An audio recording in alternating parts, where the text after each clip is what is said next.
കേരളത്തിൽ എഡിജിപിയുടെ നേതൃത്വത്തിൽ നിയമവിരുദ്ധ ഫോൺ ചോർത്തൽ നടക്കുന്നുവെന്ന PV അൻവർ MLAയുടെ വെളിപ്പെടുത്തൽ ഗുരുതരമെന്ന് മുൻ കേന്ദ്രമന്ത്രി വി മുരളീധരൻ. പെഗാസസ് ഫോൺ ചോർത്തൽ എന്ന വ്യാജ ആരോപണവുമായി സുപ്രീം കോടതിയിൽ വരെ പോയ CPM കേരളത്തിൽ നടക്കുന്ന കാര്യത്തിൽ നിലപാട് പറയണമെന്നും അദ്ദേഹം പറഞ്ഞു. ഭരണകക്ഷി MLA പോലും ഫോൺ ചോർത്തുന്നുവെന്നും ഫോൺ ചോർത്തൽ വ്യക്തിയുടെ മേലുള്ള കടന്നുകയറ്റമെന്ന് സുപ്രീം കോടതി വ്യക്തമാക്കിയിട്ടുള്ളതാണെന്നും ഭരണഘടനയുടെ 22-ാം വകുപ്പ് അനുശാസിക്കുന്ന ജീവിത സ്വാതന്ത്ര്യത്തിന്റെ ലംഘനമാണ് ഫോൺ ചോർത്തലെന്നും BJP നേതാവ് വി മുരളീധരൻ ചൂണ്ടിക്കാട്ടി. പെഗാസസ് ഫോൺ ചോർത്തൽ എന്ന വ്യാജ ആരോപണവുമായി സുപ്രീം കോടതിയിൽ വരെ പോയ CPM കേരളത്തിൽ നടക്കുന്ന കാര്യത്തിൽ നിലപാട് പറയണം. ഏകാധിപത്യ ഭരണം അടിച്ചേൽപ്പിക്കാനും പ്രതിപക്ഷ നേതാക്കളെ വിരട്ടാനും കേന്ദ്ര സർക്കാർ ഫോൺ ചോർത്തുന്നുവെന്നാരോപിച്ച CPMന് പിണറായി വിജയന്റെ വിശ്വസ്തനായ ADGPയുടെ നടപടിയിൽ എന്തുണ്ട് ഉത്തരമെന്ന് മുരളീധരൻ ചോദിച്ചു. രാഹുൽ ഗാന്ധിയുടെ പാർട്ടി വിഷയം ഏറ്റെടുക്കുമോ എന്നും അദ്ദേഹം ചോദിച്ചു. കേരളത്തിന് നട്ടിലുള്ള മുഖ്യമന്ത്രിയില്ല. കേരള പോലീസ് അധോലോക സംഘമായി മാറി. P. ശശിക്കെതിരെയടക്കം തുറന്നു പറഞ്ഞ PV അൻവറിനെ CPM ഭയപ്പെടുകയാണെന്നും വി മുരളീധരൻ ആരോപിച്ചു. കേരള പോലീസിലെ ADGP അനധികൃതമായിട്ട് ഫോൺ ചോർത്തൽ നടത്തുന്നു എന്ന് ഭരണകക്ഷിയുടെ MLA പറഞ്ഞിരിക്കുകയാണ്.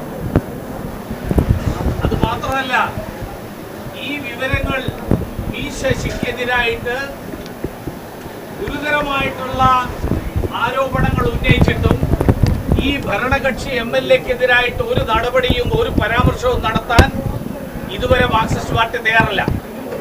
അത് മാത്രമല്ല, കേരളത്തിൽ നടക്കുന്ന ഈ ഗുരുതരമായിട്ടുള്ള സംഭവം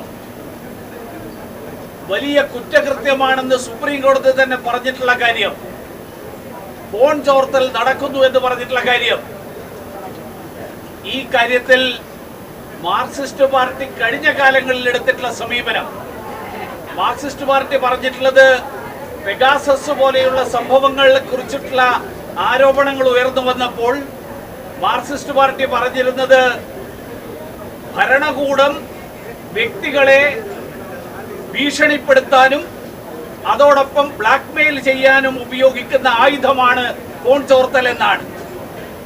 ഏകാധിപത്യ സ്വഭാവമുള്ള സർക്കാരിന്റെ ഏകാധിപത്യ സ്വഭാവത്തെ വ്യക്തമാക്കുന്നതാണ് ഫോൺ ചോർത്തൽ പോലെയുള്ള നടപടികൾ എന്നാണ്.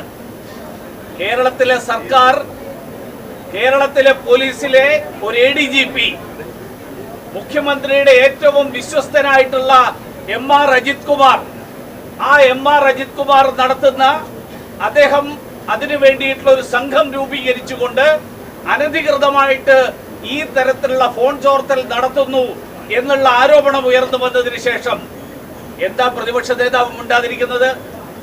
KC വേണുഗോപാലും രാഹുൽ ഗാന്ധിയും ഒക്കെ പാർലമെന്റിൽ പെഗാസസിന്റെ പേര് പറഞ്ഞ് വലിയ ബഹളം വെച്ച ആളുകളാണ്. കേരളത്തിൽ നിന്നുള്ള CPMന്റെ ഒരു MP ഈ കാര്യത്തിൽ അക്കാലത്ത് സുപ്രീം കോടതിയെ സമീപിച്ച ആളാണ്. ഇപ്പോ കേരളത്തിലെ മാർക്സിസ്റ്റ് പാർട്ടിയുടെ ഭരണത്തിന് കീഴിൽ കേരളത്തിലെ പോലീസിലെ ഒരു ഉന്നതൻ, മുഖ്യമന്ത്രിയുടെ ഏറ്റവും വിശ്വസ്തനായിട്ടുള്ള വ്യക്തി, ആ വ്യക്തി അനധികൃതമായിട്ട് ഫോൺ ചോർത്തൽ നടത്തുന്നു, നിരവധി വ്യക്തികളുടെ ഫോൺ ചോർത്തൽ നടത്തുന്നു. അതുമാത്രമല്ല, ഒരു ഭരണകക്ഷി MLA തന്നെ ഫോൺ ചോർത്തൽ നടത്തുന്നു എന്ന് പറയുമ്പോ കോൺഗ്രസിന് എന്താ മിണ്ടാട്ടമില്ലാത്തത്? മാർക്സിസ്റ്റ് പാർട്ടി ഈ കാര്യത്തിൽ, മുഖ്യമന്ത്രി ഈ കാര്യത്തിൽ എന്താണ് സർക്കാരിന്റെ നിലപാട്? ഒരു ഭരണകക്ഷി MLA തന്നെ നടത്തിയിട്ടുള്ള വെളിപ്പെടുത്തൽ, ഒരു ADGP തന്നെ നടത്തുന്ന കുറ്റകൃത്യം, ADGP തന്നെ നടത്തുന്ന നിയമലംഘനം, ഈ നിയമലംഘനത്തിനെ പറ്റിയിട്ട് സർക്കാരിന് എന്തു പറയാനുണ്ട് എന്നുള്ളത് കേരളത്തിലെ ജനങ്ങൾ അറിയാൻ ആഗ്രഹിക്കുകയാണ്. UTV news, Palakkad.